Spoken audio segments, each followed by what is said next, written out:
The Los Angeles sun cast a golden glow over the opulent Bel Air mansions on Tuesday morning, May 27, 2025. But inside Ben Affleck and Jennifer Lopez's lavish estate, a grim fog had already settled. The tension was thick, almost suffocating. Jennifer Lopez, the queen of pop and a cinematic icon, sat on a pristine white leather sofa, her normally vibrant eyes now clouded with anxiety. The cell phone in her hand vibrated incessantly with endless messages and calls. "I can't believe it, Jen," Ben Affleck finally said, his voice hoarse from lack of sleep. He paced the vast living room, his gaze filled with a helpless despair. "The news about the Diddy trial. It's spreading so fast. Have you seen what they're saying on TV?" Jennifer nodded faintly, her lips pressed into a tight line. On the large TV screen, a breaking news report played. A reporter standing outside the federal courthouse downtown, broadcasting live from the trial of Sean Diddy Combs. The name Diddy, once a symbol of power and extravagance, was now inextricably linked to chilling accusations: racketeering, sex trafficking, and a host of savage, violent acts. "You know what you have to do, don't you, Ben?" Jennifer asked, her voice dropping to a whisper, as if afraid of her own words. She looked into his eyes, a fleeting plea in her gaze. Ben stopped, turning his back to the window that overlooked their beautiful garden. He let out a heavy sigh, one laden with both torment and resolve. "I made a promise to myself, Jen. I can't stay silent any longer. It's time the truth came out." He didn't explicitly state what that truth was, but they both understood. It was about Diddy, about the secrets they had witnessed, the ones they had buried deep within themselves. Jennifer Lopez's face turned ashen. She had navigated so many ups and downs in her career, building an empire from nothing. She knew the whispers, the rampant rumors in Hollywood's elite circles about Diddy's wild parties and illicit dealings. She had tried to keep her distance, but the past was now calling. "Can we get through this, Ben?" she asked, her voice now barely a whisper. "You know, our relationship, our image." Ben turned back, walked to her, and knelt, taking her hands in his. "I don't know, Jen, but I do know one thing. I can't live with myself if I don't speak the truth, no matter what that means for us." He squeezed her hands tightly. At 10:15 a.m., the gavel cracked, and the prosecutor called the next witness. A hush fell over the courtroom. "Mr. Ben Affleck, please approach the stand." A wave of murmurs rippled through the room. Ben Affleck, husband of Jennifer Lopez, one of the most powerful couples on the planet, was a witness in this case. What was going on? He walked slowly to the stand, his eyes sweeping over the crowd, then settling on Diddy's face, unwavering. He placed his hand on the Bible, swearing to tell the truth, the whole truth, and nothing but the truth. His voice was deep, hoarse, but clear, resonating through the room.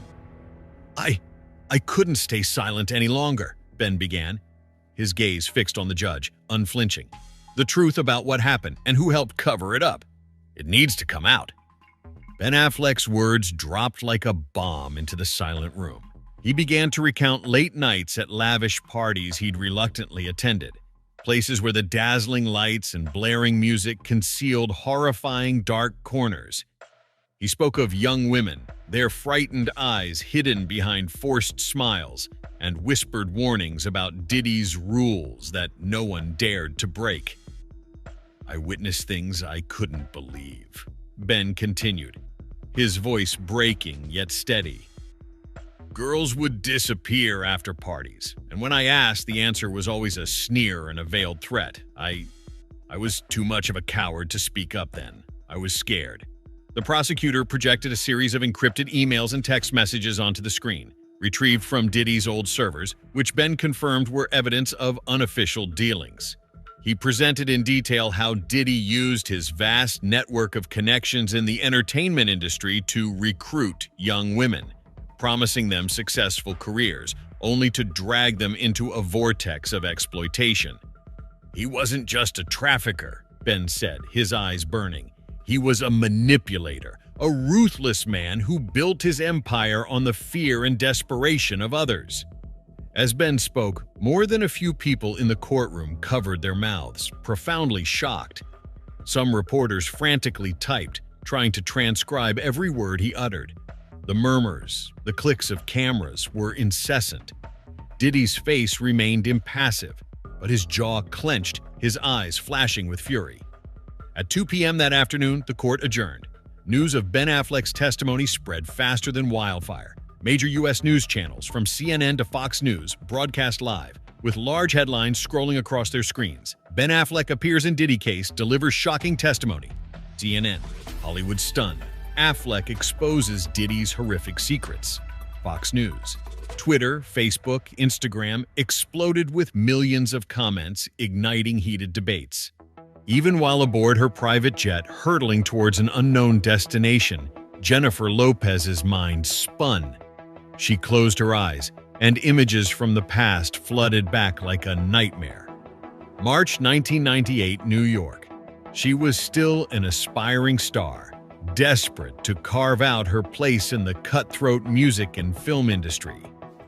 Diddy, then, was an undeniable force, a mogul with limitless power and influence. He hosted extravagant parties where neon lights and thumping music masked illicit dealings.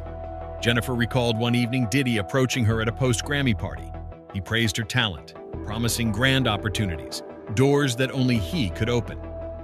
"Jen, you've got talent. You're going to be huge," he'd said, a knowing smirk playing on his lips. "But you need to know how to play the game. Hollywood is a jungle. I can help you."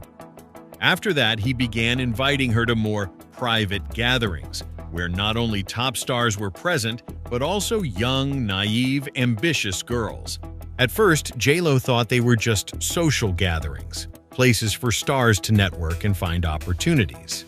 But then, she started noticing irregularities. October 1998. A young girl, a promising dancer whom Jennifer had introduced to Diddy after he'd mentioned wanting new faces for a music project, disappeared. J.Lo remembered the girl's excitement about working with Diddy. But just weeks later, she was gone, and J.Lo's questions about her were brushed aside by Diddy with enigmatic smiles and evasive answers. "Oh, that kid didn't have what it takes," Diddy would say. "She's somewhere else now." A chilling fear ran down Jennifer's spine. She remembered the terrified eyes of other girls at parties, the whispers of deals that couldn't be refused, the stacks of cash being handed out, and the veiled threats. Jennifer never directly coerced or lured anyone, but she turned a blind eye. She saw, she knew, but for the sake of her fame, her career, and her fear of Diddy's power, she chose silence. Sometimes even when Diddy requested, she introduced other young girls, aspiring models, dancers, new singers, hoping they wouldn't meet the same fate or telling herself she was just helping them get an opportunity. December 1999, New York. That fateful night at the nightclub. J.Lo still vividly remembered the chaos, the gunshot, and the sheer terror of being caught in the vortex of the incident. Diddy had been there, and she had helped him conceal the gun, tossing it into a dark alley. She had used every connection, every ounce of influence to arrange for the incident to be buried, to protect herself and Diddy. At the time, she thought she was protecting her career and reputation. But now, the past had returned to haunt her. Tears streamed down Jennifer's cheeks. She wondered if she could justify her actions by claiming the fear and inexperience of her youth. Or had she become a part of that cruel system, even if only a tiny cog? A burst of whispers immediately erupted in the courtroom. "J.Lo? No way! She was there? Is this for real?" The judge had to pound his gavel repeatedly to restore order. Diddy's face remained expressionless, but a faint smirk flickered across his lips. At 5 p.m. on Wednesday, May 28, 2025, the prosecutor presented an audio recording of a phone call from January 2000 between Diddy and an unnamed lawyer. In it, Diddy said, "She, referring to J. Lo, helped me get rid of the evidence. We handled the gun. No one will find it." This was followed by a text message from 2001, in which J. Lo was mentioned as having arranged for the 1999 gun incident to be buried, using connections and money. Ben Affleck's testimony about who helped cover it up suddenly became terrifyingly clear. He had mentioned lavish parties, Diddy's companions he hadn't wanted to name directly, people who had turned a blind eye or even aided and abetted. Could Jennifer Lopez have been one of them? At 7:30 p.m. that evening, as the court day concluded, another shocking piece of news broke. Based on Ben Affleck's testimony, the digital evidence, and especially the 1999 video footage, the judge issued an urgent federal arrest warrant for Jennifer Lopez. The charges accomplice to obstruction of justice and concealing evidence related to the 1999 gun incident.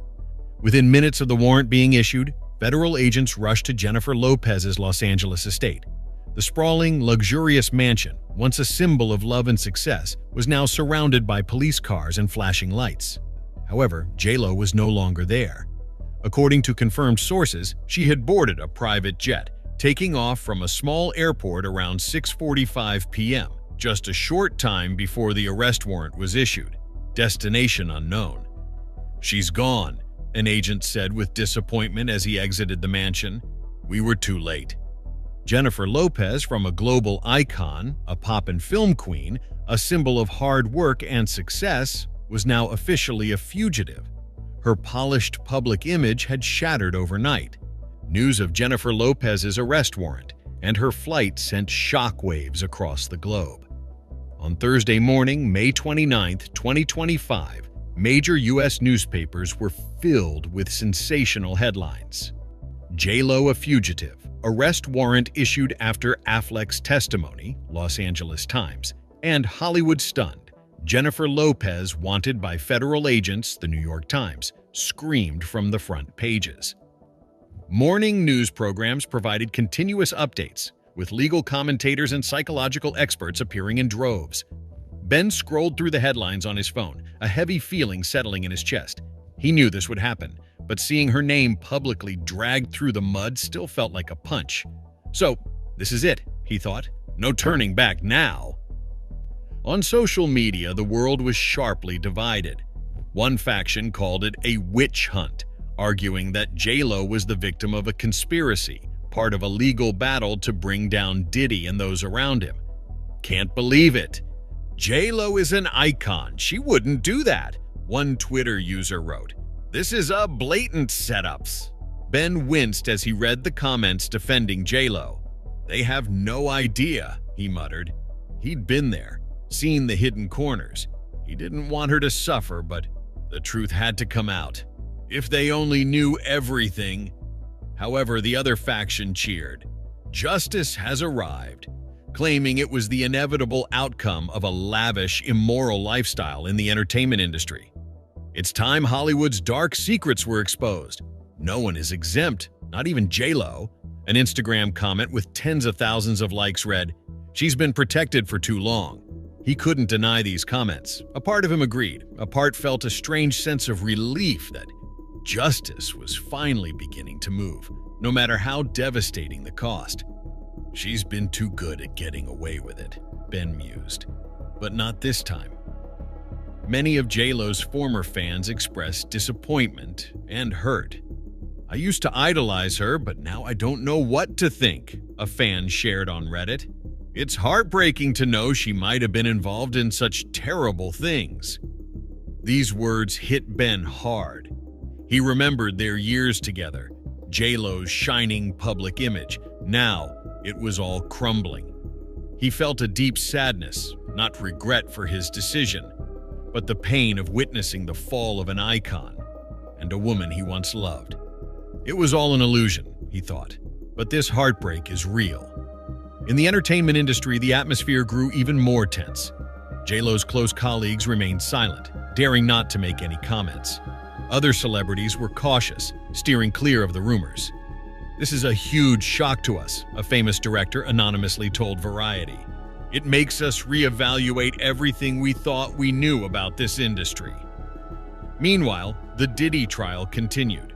J.Lo's lawyers immediately issued an urgent statement asserting that their client was completely innocent and pledged to cooperate fully with authorities. "We are working to have Miss Lopez return and face the charges," her lawyer told the press. "This is a grave misunderstanding, and we believe justice will prevail." Ben scoffed at the statement from J.Lo's lawyers. Completely innocent? Full cooperation? He knew they were just empty words. He'd provided irrefutable evidence. "Stop pretending, Jennifer," he thought. "You can't run forever." However, with an arrest warrant issued and J.Lo's whereabouts still unknown, the court demanded presence, not promises. The pressure mounted on Ben Affleck, who had staked his reputation and his marriage to tell the truth. Could he withstand this pressure? And would his love for Jennifer be strong enough to weather this storm, or would it crumble under the weight of dark secrets? Friday, May 30th, 2025, the entire world held its breath. Speculation about Jennifer Lopez's whereabouts spread like wildfire. Some said she was on a private island in the Caribbean. Others claimed she had flown to Europe. But in the mid-morning, unexpected news broke.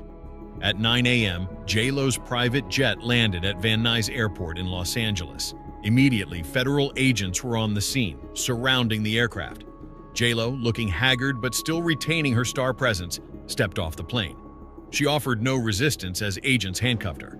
Her eyes swept over the throng of photographers, then settled on Ben Affleck, who stood waiting at a distance. Their eyes met, a gaze loaded with too many emotions: betrayal, pain, and something elusive. Perhaps a cruel understanding. At 2 p.m. that same day, Jennifer Lopez was brought before the federal court. She wasn't in a prison uniform, but a simple black suit, which only accentuated the gravity of the situation.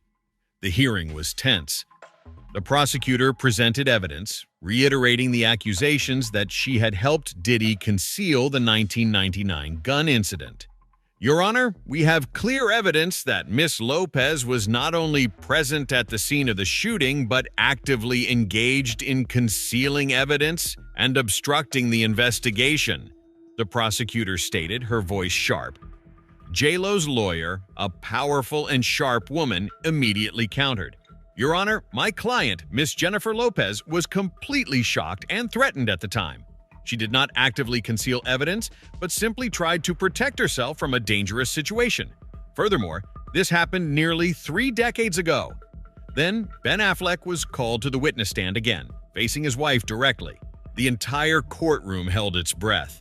Ben took a deep breath, his eyes fixed on Jennifer. I was in so much pain having to say these things, Jen," Ben said, his voice deep but full of anguish. "I saw you scared, saw you trying to contact powerful people to fix things. I know you didn't want to, but you did.